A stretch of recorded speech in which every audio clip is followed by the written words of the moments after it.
সুপ্রিয় শিক্ষার্থী, এখন আমরা আলোচনা করব নবম শ্রেণীর গণিতের অনুক্রম ও ধারার 2-এর 4 নম্বর প্রশ্ন, যেখানে আমাদের দেওয়া আছে প্রথম পদ নাই, দ্বিতীয় পদে দেওয়া আছে 10x স্কয়ার, তৃতীয় পদে দেওয়া আছে 50x কিউব, চতুর্থ পদ নাই, পঞ্চম পদ নাই। তাহলে আমাদের এই শূন্যস্থানগুলো পূরণ করতে হবে। তাহলে পূরণ করার জন্য আমরা যদি দেখি একটা জিনিস, সমান্তর ধারার ক্ষেত্রে যদি যাই, আমরা সমান্তর ধারার ক্ষেত্রে যদি আমাদের সাধারণ অন্তর যেটা আমরা হিসাব করি, তাহলে সাধারণ অন্তরের ক্ষেত্রে আমরা জানি সমান্তর ধারার ক্ষেত্রে হচ্ছে 50x cube minus 10x square যদি আমরা করি, তার মানে হচ্ছে পরবর্তী পদ মাইনাস পূর্ববর্তী পদ, এভাবে যদি আমরা করি তাহলে এই রাশি থেকে এই রাশিকে বিয়োগ করা যায় না। কেন যায় না? কারণটা এটা হচ্ছে 50x কিউব আর এটা হচ্ছে 10x স্কয়ার, তার মানে হচ্ছে এটা হচ্ছে কলা আর এটা হচ্ছে আম। কলা থেকে আম যাবে না। যদি দুইটাই আম হতো বা দুইটাই কলা হতো তাহলে একটা থেকে একটাকে বিয়োগ করা যেত। তাহলে যেহেতু যাবে না, তাহলে আমরা সমান্তরে যাচ্ছি না। তাহলে এবার আসি গুণোত্তরে। তাহলে গুণোত্তরে যদি আসি, সাধারণ অন্তর বা সাধারণ অনুপাতের ক্ষেত্রে গুণোত্তর দ্বারা আমরা প্রয়োগ করি সাধারণ অনুপাত। আর বা কিউ লিখা হয়, যে কোনো একটা, হয় আর লিখবো না হয় কিউ লিখবো। তাহলে আমরা যদি আর দিয়ে করি বা কিউ দিয়ে করি, আর দিয়ে করলে আর যদি আমরা লিখি তাহলে আর এর ক্ষেত্রে আমরা জানি হচ্ছে যে পূর্ববর্তী পদ ডিভাইড বাই পরবর্তী পদ ডিভাইডেড বাই পূর্ববর্তী পদ। তাহলে এটা দিয়ে যদি এটাকে ভাগ করি আমরা, তাহলে এখানে পাচ্ছি 5x। তার মানে হচ্ছে এই দুইটা পদের পার্থক্য হচ্ছে 5x। ঠিক আছে? হ্যাঁ। তাহলে ঠিক একইভাবে আমরা যদি এটার ক্ষেত্রে হিসাব করি, এই দুইটা পদের পার্থক্য কত হতে হবে? 5x। তার মানে 10x স্কয়ার হওয়ার জন্য আমাকে যে রাশিটা আনতে হবে সেটার সাথে 5x গুণ করতে হবে। ঠিক আছে না? তাহলে কোন রাশির সাথে 5x গুণ করলে 10x স্কয়ার হয়?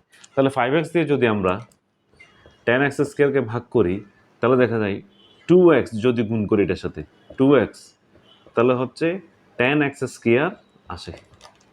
তার মানে হচ্ছে আমাদের এখানে কত বসাতে হবে? 2x। তাহলে আমরা যদি এখানে 2x বসাই, 2x বসালে তাহলে আমাদের এই দুইটা পদের পার্থক্য, এটাকে দ্বিতীয় পদকে প্রথম পদ দ্বারা ভাগ করলে দাঁড়ায় 5x পার্থক্য। ঠিক একইভাবে তৃতীয় পদকে প্রথম পদ দ্বিতীয় পদ দ্বারা ভাগ করলে দাঁড়ায় 5x পার্থক্য।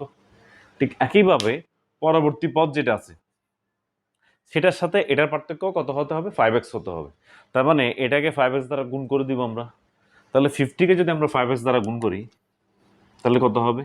50x কিউব ইন্টু 5x গুণ করলাম, তাহলে কত হবে? 5 ইন্টু 5 25, এখানে আছে 0, x কিউব আর x হবে x টু দি পাওয়ার 4, তাহলে এখানে হবে 250 x টু দি পাওয়ার 4 পেলাম।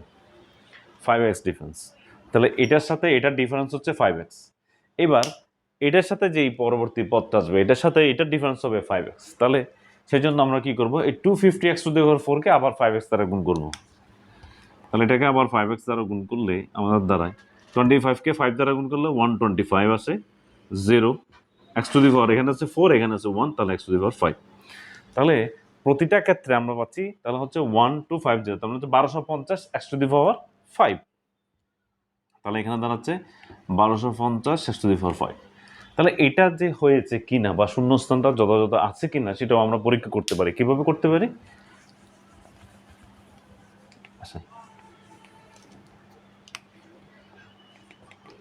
তাহলে যেহেতু আমাদের প্রথম পদে আমরা a সমান হচ্ছে 2x, সাধারণ অনুপাত আর সমান আমরা পাচ্ছি কত?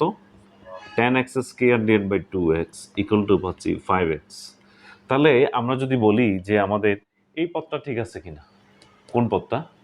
যে চতুর্থ পদটা ঠিক আছে। চতুর্থ পদের জন্য আমাদের রাশিমালা হচ্ছে কি? পদ বের করার ক্ষেত্রে রাশিমালা হচ্ছে কি?